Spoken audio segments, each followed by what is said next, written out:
Hey, it's Scott Petrak with another episode of the Brown Zone Coverage Podcast. The Browns' quest for a second straight win and a 2-0 start for Shedeur Sanders was blown away Sunday in a gust of special teams blunders and missed chances. The Browns, whose quarterback and number one receiver argued on the sideline, are 3-9 and guaranteed their fourth losing season in Kevin Stefanski's sixth as coach. Here to discuss, as always, is Dave Chudowsky of the WKYC Morning News. How are you doing, Chud?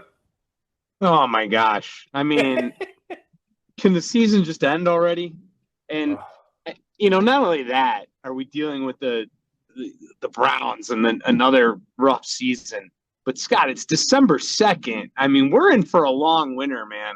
We are in for a long winter if it's going to be like this early. Yeah, you got to talk to Betsy about that, Chud. Get her to get the snow out of here. I can't take it for 4 straight months or however many months it's going to be. You're right. It feels like it wasn't that long ago I was trying to get out and play golf, and now there's 6 inches of snow on the ground. You can't work out outside. So, yeah, I hear exactly what you're saying, buddy. Yeah, I still have another round of leaves to do. They're all I had one more I had to get to. I mean, it's nonstop at my house with leaves. But anyway, I just, I'm going to have to figure that out. But, Scott, if you still there, buddy? Yeah. Yep. All right. Sorry. I thought I lost you. Anyway, all right, let's rebound. I'm like the Browns special teams there. I just fumbled the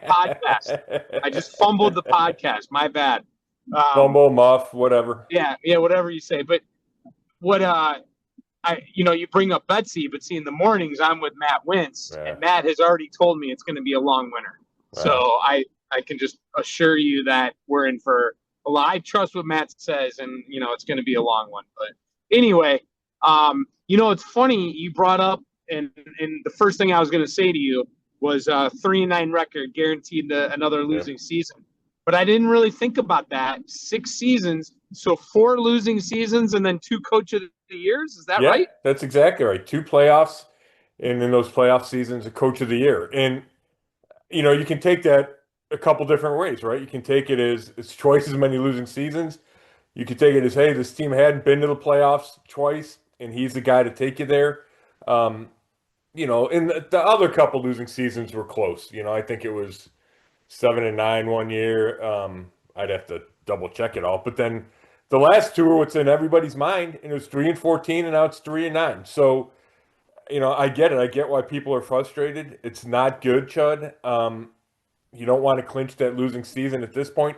And, the AFC North is such a shambles right now that if the Browns had just not gotten to that 9th loss, right? I think 9-8 is going to win this division.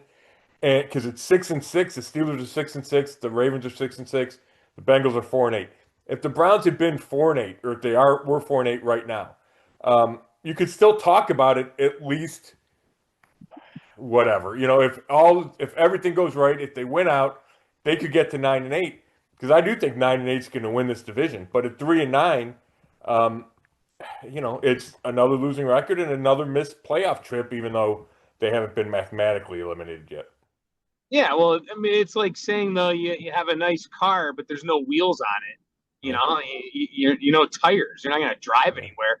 I get what you're saying, and I've been thinking about that. Like, they could be in it, right? But just because they're in it doesn't mean they do anything if they did get there. And at the end of the day, you're right, man. They have left a bunch of wins on the table, but at the same point, their special teams is so bad and their offense is so bad. At the end of the day, Scott, aren't you just what you are? I mean, they're just a 3-9 team. I completely agree with that, Chud. I do think, and I said this on the radio yesterday, I do think the evaluation is a little complicated. And I say that because overall, I think they're a team that the roster isn't good enough to have a winning record. And the offense certainly isn't good enough to have a winning record. And the same with the special teams, right? Might be the worst special teams in the league. So when you look at it that way, they shouldn't be in the discussion to try to get into the playoffs, right? They should be a top 5, top 10 pick. Like that's how this team is. But if you also look at it, well, if the special teams just played better and made a couple kicks in the opener, didn't give up back-to-back touchdowns against the Jets, didn't muff 3 punts, give up a 66-yard punt return, and the guy catches the ball and goes out of bounds at the 5 against the 49ers on Sunday, give them 2 or 3 more wins, and we're looking at they're going to be in the mix. Maybe they shouldn't be. I'm sure they're not as talented as other teams in this league that we're talking about with the playoffs, but it's not that big a stretch to say if you cleaned up special teams, forget about the offense. If you just cleaned up special teams, this team could be at least in the mix for this down season in the AFC North.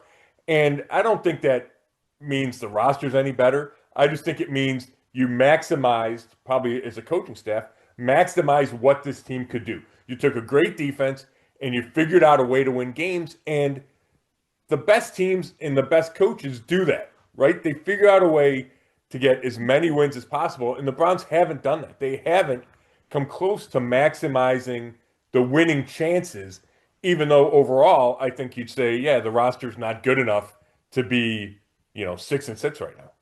Well, and you've mentioned that in the past, that problem with the special teams likely means the roster isn't deep enough, right? You don't have enough players there to, but how does this happen? Is this one of the worst special teams units you've ever seen? And I mean in all of football. It's bad. It's really bad. I saw somebody tweeted out a stat about the DVOA, one of the metrics, has the Browns as one of the worst special teams since 1978. They're the worst punt unit, like net yardage, just because they've given up so many long punt returns. So they're worse than that. They're generating nothing in kickoff returns. The Gage Larverdin punt return against the Raiders last week was the first decent punt return, like explosive punt return they had all season. And then Schmidt's been better as the year has gone on, but got off to a rough start. He's a field goal kicker. So, yeah, it certainly is, Chud. We talked about Bubba Ventrone a couple weeks ago after the Jets game with those back-to-back kick returns for touchdowns. And I said, I respect him. I think he's a good coach.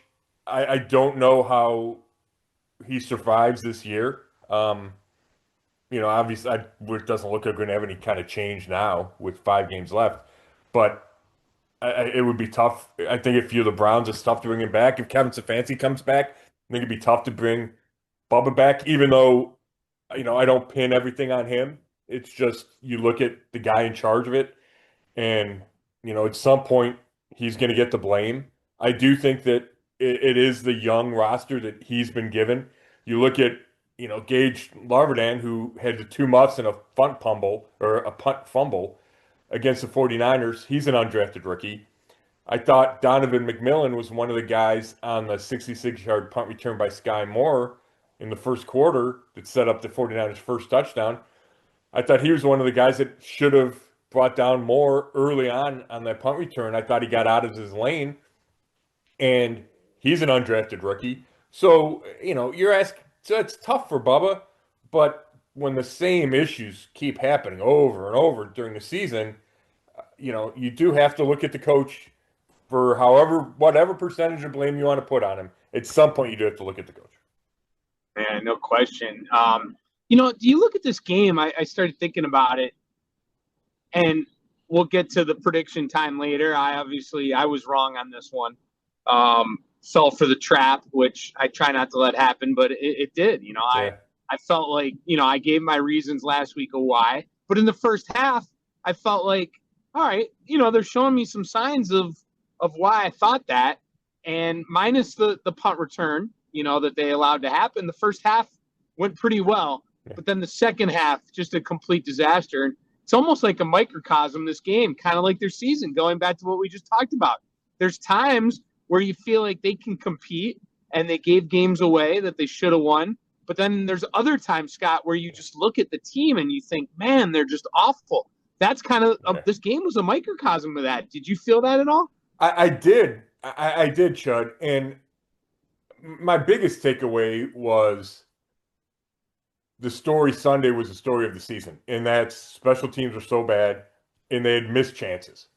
And I think you can say that about other games throughout the year, right? Oh, they chance here, these chances to stay in the game or to pull it out or make some more plays on offense. And it didn't happen. So I felt like that was the story of the season. And I think just what you said joins right on top of that. That it kind of showed you everything about this team that, yeah, it felt like they should have scored more than 8 points, right? Well, they should have scored more than 8 points, but they don't. They wind up with 8, and it just speaks to how bad the offense has been. The defense gets put in terrible spots all day and is unable to, hold the 49ers to field goals. And part of that's the 49ers. They made some, good plays on third down, and it's a tough offense to stop, and it's certainly a tough offense to stop when you give them short yardage, short fields all day long. And then you get whatever, spotty quarterback play, and however you want to view what Shedeur Sanders did, up and down quarterback play maybe is a better way of putting it. So yeah, I felt like that's what we've seen all year long, and they walk away with another loss. Yeah, and I thought maybe San Francisco playing on Monday night, flying across country, and we're in a NFL season where you're just seeing weird results of teams winning games you would never think they would win. So I went out on the limb on that regard. But at the end of the day, Scott, we just learned the 49ers are just a much better team than the Browns. Yeah, I agree with that. I mean, their quarterback played better. Brock Purdy's numbers were not spectacular. I thought he had a terrific game. It's a really difficult Browns defense. I think he was only sacked once by Garrett, and it was a crazy athletic move by Garrett to jump inside 2 blockers and get to him in a heartbeat. But he was able to avoid other sacks. And Garrett had opportunities. It felt multiple times that Garrett was there, and Purdy would either throw it away or escape. He escaped other people besides Myles Garrett. I thought he made a bunch of clutch throws on third down, whether to George Kittle or just to his receiving core or to Christian McCaffrey, who the Browns did a good job bottling up, but he still made some plays because they give him the ball a million times a game. So I thought Purdy, I think, is a legitimate playoff quarterback. So they're better there. They have, a big-time running back. They have a big-time tight end. Not that the Browns don't have good players there, but, they're not Christian McCaffrey and George Kittle yet. And I thought, Kyle Shanahan does a good job calling plays and getting those handful of plays that convert their downs or get you a touchdown, and they can be the difference. So, yeah, I think San Francisco's better. They're beat up on defense, but their defense is still good enough. Obviously, they held the Browns to 8 points. So, yeah, I mean, they're 9-4, right? So there's a reason they're 9-4, and the Browns are 3-9. And the other thing, too, is that I was wrong on this, too, and I'll admit it. I thought the crowd was going to be much better. Shedeur's first home game, he has so many fans, and I know it was cold, Scott, and windy. I get that. But at the end of the day, I mean, listen, you remember back in the 80s, it was super cold that the old stadium would be packed. I mean, if you have a winner, they're going to come. If you have a winner, they're going to come no matter what the weather is. And they're just not a winner. And the apathy has set in on this season. And I was kind of shocked that it was, that many orange seats. You?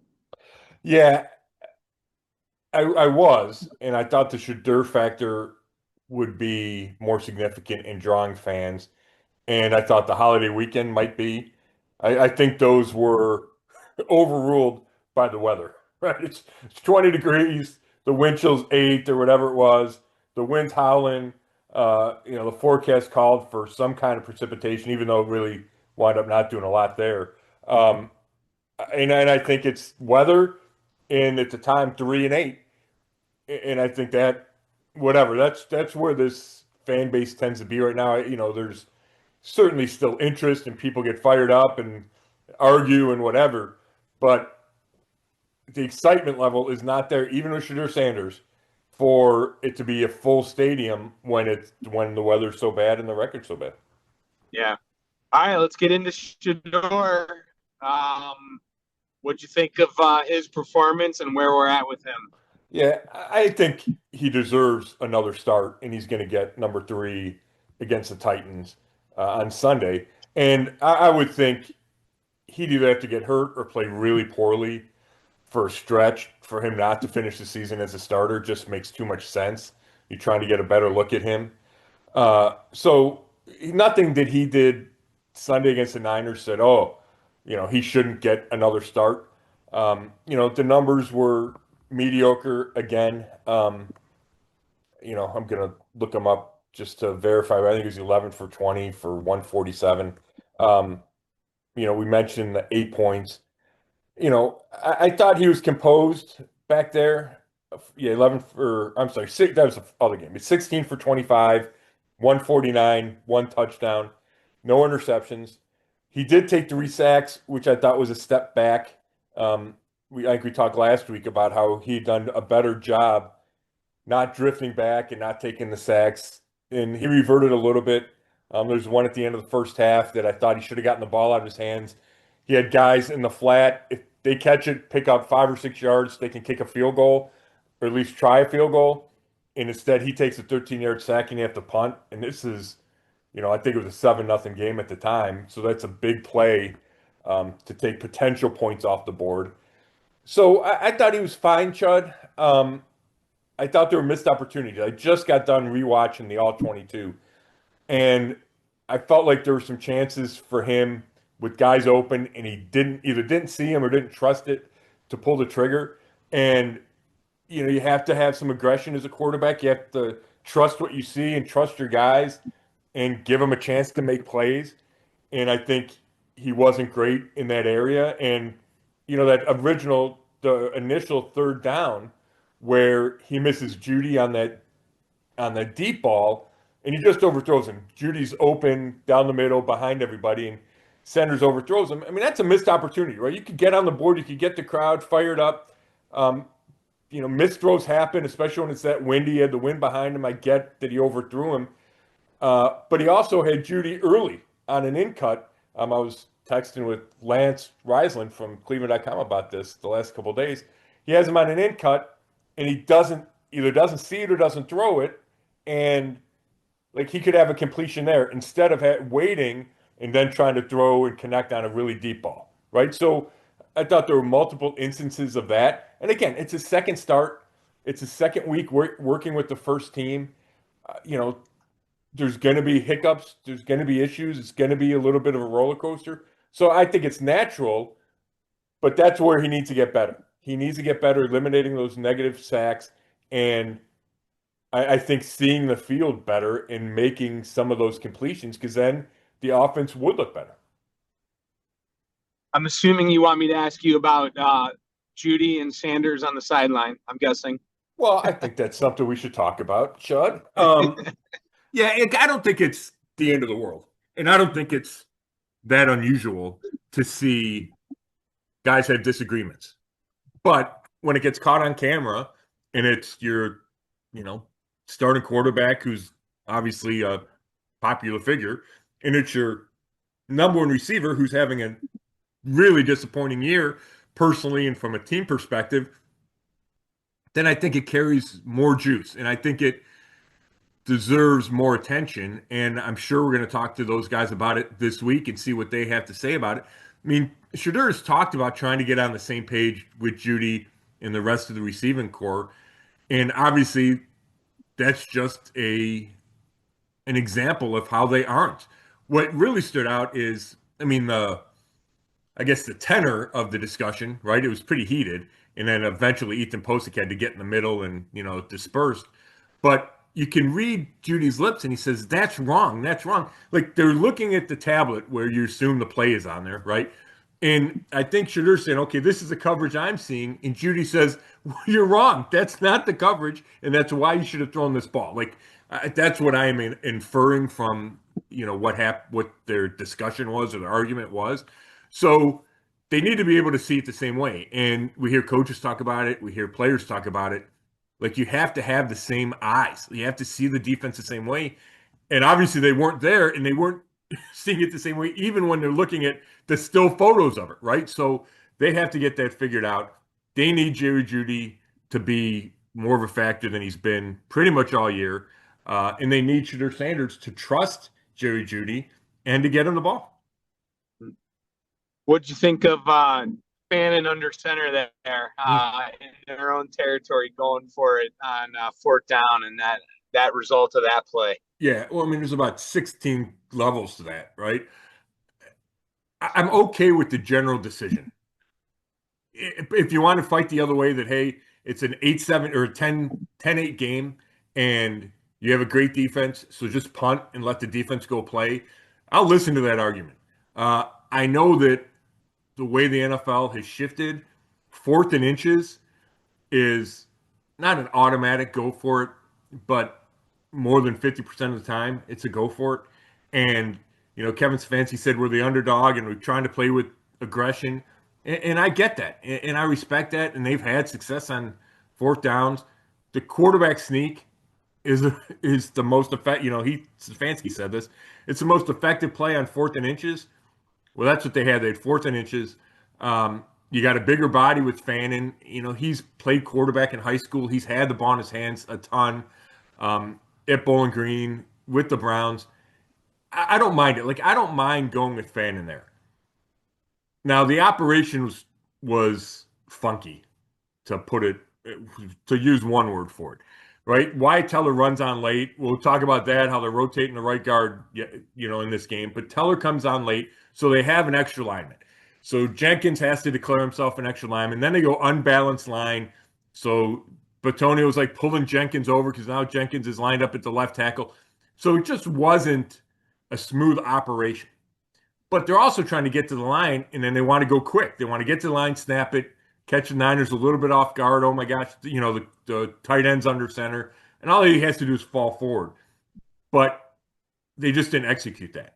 So there's a little bit of discombobulation going on. They're still kind of moving as they get set, and then Fannin just doesn't get the ball snap. Like, I don't think any of that other stuff matters if Fannin hangs onto the ball and the snap hits him in the hands. He fumbles it, and then then the play's over. It doesn't matter anymore. So all they needed was that part to go right. Him get the snap cleanly. He can fall forward. It's a first down. We're probably not talking about anything else. But he said when we talked to him on Monday that he should have called timeout. He wishes he would have called timeout because he felt like things were unsettled and he just didn't feel comfortable. And as the guy under center getting a snap, he's got to be the one feeling comfortable. So, it winds up being a disaster from start to finish. But I don't blame Stefanski for the decision to go for it. But when it doesn't work, obviously he gets blamed and it turns into a Niners touchdown. And all of a sudden it's a 19-8 game, or no, 17-8 game. And it's a 2-score game now. And it just has a completely different feel to it than, when you're only down by 2 points. So it's a huge play in the game. It might have been the biggest play in the game, and they botched it. Yeah. Overall, were you happy with the Browns' running game? Well, there's yes and no, right? I guess that's what I'm trying to say. You can look at it both ways. They ran it well. They piled up yards. I thought Tommy Rees called a strong game. Before the one touchdown they scored, the ball from Sanders to Fannin, 34-yard touchdown on the left side on kind of a wheel route. Good play call. I think they ran it 9 straight times before that, and they were marching down the field. So they had success on the ground. But when it came to short yardage, they failed, and that's when it matters most, right? They had that 4th and 1 we just talked about with Fannin. But in the first half, the first quarter, they had 4th and 1 from the San Francisco 20. And I get not kicking a field goal there, right? I think you need to score touchdowns. They go 4th and 1, and they go extra lineman, big body, fullback, KT Levinston. And, he runs forward, and he blocks a guy, but Batonio misses, Conklin misses. They don't have the linebacker accounted for. Judkins gets hit behind the line, loses a yard, and it's the 49ers ball. And you give up a chance to score. You give up points. That's what I'm talking about, missed opportunities, right? It's in the kicking game, and it's on those 4th and 1. So I like the run operation overall. I didn't like it in short yardage. And even on that 4th and 1, the Fannin 4th and 1, they had 2nd and short and 3rd and short and ran it twice and couldn't get a first down, which leaves you in 4th and inches and creates this do or die play. If they'd only gotten 1 more yard or 6 more inches or another foot, whatever it is, on third down, then we're not even talking about fourth down. So a lot of good in the running game, but too much bad in big moments. All right. Defense was put in tough spots. We already talked about that. Can't really complain about the defense this week. Myles Garrett, Scott, is he 5 games to get 4 sacks? Is that right? He's got 19. Yes, he needs 23 to set the record. So yeah, 5 games. He needs 4 sacks. I'll tell you what, it could happen this week, Judd. You know, the Titans are a bad team. They might be the worst team in the league. I'm going to look up Cam Ward's sacks right now. You know, so Garrett needs 4. We've seen him get 4 twice. While you look that up, I was just going to say, did you see and I think you mentioned it last week, Defensive Player of the Year? He's a massive favorite. Have you seen that? Yeah, minus like 1,800. 1 in 18. Yeah, that's crazy. Like, he could, not play the rest of the year and he probably wins the award. I think it's to that point. Yeah, so he has a 5-sack game and a 4-sack game this year. I'm looking at Cam Ward's, the number 1 pick in the draft, right? The sack numbers this year. He's been sacked twice, at least twice, in every game. He was sacked 6 times, twice, 5 times, twice, and 4 times, 4 times. Right. So there's a chance Myles Garrett gets this number this weekend, is what I'm saying. The key will be getting a lead. For the offense to do something to get this team a lead and force Cam Ward to drop back, and then look out, because Myles is going to try to get it this week if he gets the opportunity, and he's going to have some opportunities. How about this nugget? The Browns, we talked about this a while back, but they've now gone 40 straight games without allowing a 300-yard passer, the longest active streak in the NFL. And the longest streak by any NFL team since the Colts did it, 2005 to 2008. But here's what's funny. Yeah. The second-place team is Tennessee at 22. So maybe that's not a stat that you necessarily want to have. But no, it's an unbelievable string, though. But all right, Scott, I'm done asking questions. I'm ready to get to next week, but I'll open it up for you to throw out anything else you want to hit before we get to that. Yeah, I got 2 things I want to hit. Malik Collins is done for the year with the quad injury. He's going to have surgery. He's played great. Judd, the defensive tackle, they signed him in as a free agent. He's under contract through next year. Had 6.5 sacks. Was good all year long. Is a mentor for those young guys in the room, the Mason Grahams, the Mike Hall Juniors. He's just been outstanding. So I just wanted to point out that he's done for the year. They are going to miss him. It probably means more time for Mike Hall Jr., which I'm sure the coaches and the organization is glad. At least, that's a silver lining from this, is you get to see more time from him, assuming the knee is healthy and he can play increased snaps. And I'm going to ask about that this week. But Collins has just been great, and I think he deserves recognition. Then I mentioned the right guard rotation. I just want to point that out because it's just weird that Wyatt Teller has been the starter here forever. And with 6 games left in the season, they decide to go with a rotation at right guard. And the reason, if you listen to Teller and if you talk to people, is they just thought Teller wasn't playing well enough. And they wanted to see more of Jenkins. And it's just the timing strikes me as weird. The fact that, we haven't seen a lot of lineup changes, but to see this one felt significant to me. Teller said all the right things after the game, and Jenkins said he was great to him during the week, and it's, team first and whatever coaches want. But that's got to be really difficult and humbling for Wyatt Teller. And then he hurts his calf on the last drive, with 2 plays left in the game on offense. He's not going to play this week. He could miss even more time than just this week. So we'll see. We'll see if he gets his starting spot back. Maybe that's the end of Wyatt Teller's career in Cleveland. I talked to him a month ago, and he was adamant about wanting to sign an extension and stay here and be the bridge on that offensive line.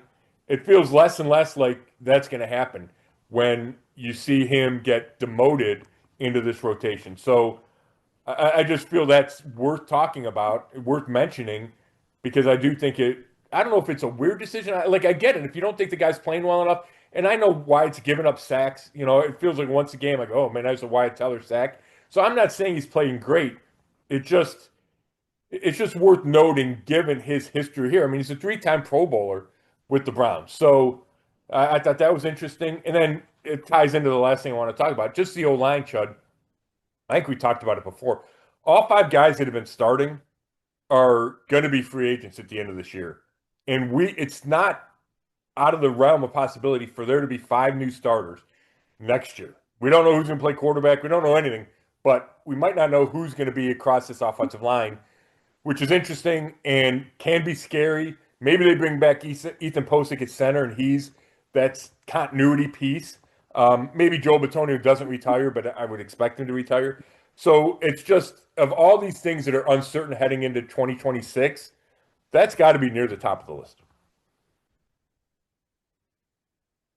All right, good nuggets there. And we'll be talking about that and a lot of other things as the weeks go on. So you ready to get to this week? Yeah.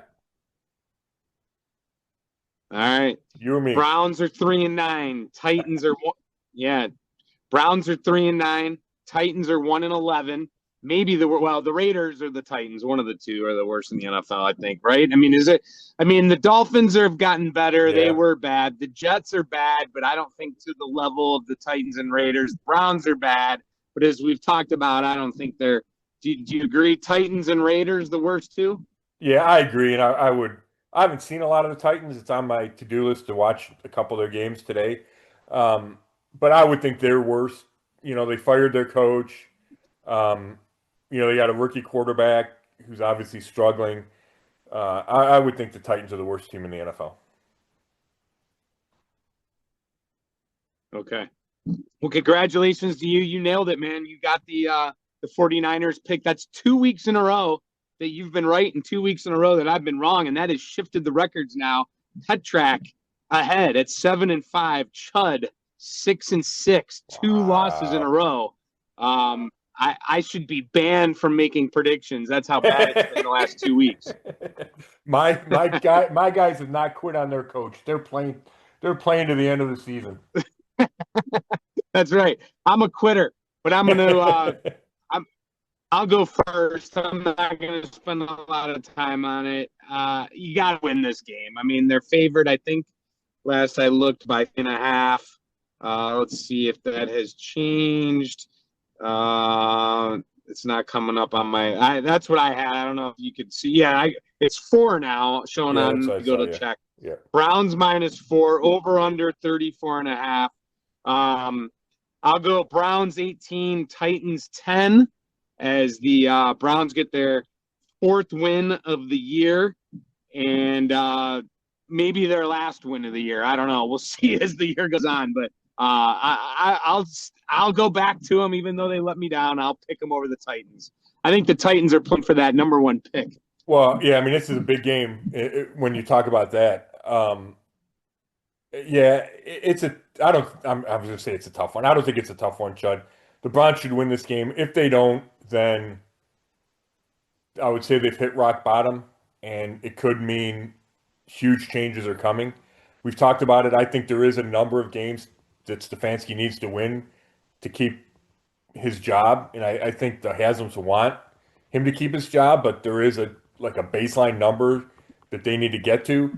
I don't know what that number is. I'm sure it feels like it's more than 3. Like, I feel pretty certain it's more than 3. They need this one. Like, from a big picture perspective, I think they get it. I just think the Titans are that bad.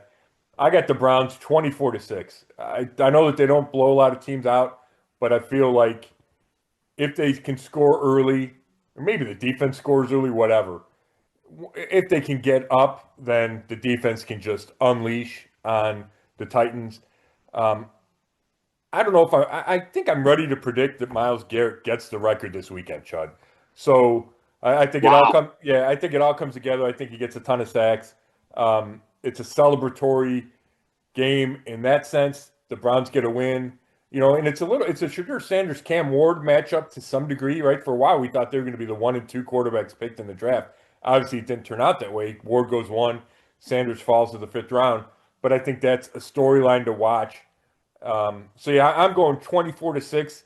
Maybe it's 3 defensive touchdowns to get to 24, but that's what I'm going with. All right. Well, if they only win by like 3 or 7, I can at least say I got the score closer. There you go. So cool. Yeah, I know. It could be a blowout, like you said. I can't argue it. That's for sure. That's for sure. But it's a low over under. You said 34 and a half. Yeah, that's under. a low one. Yep. Very. Yep. Yep. So, cool. All right. I appreciate it, Chud. I know you had a long day. I appreciate it. As always, I appreciate everybody for listening.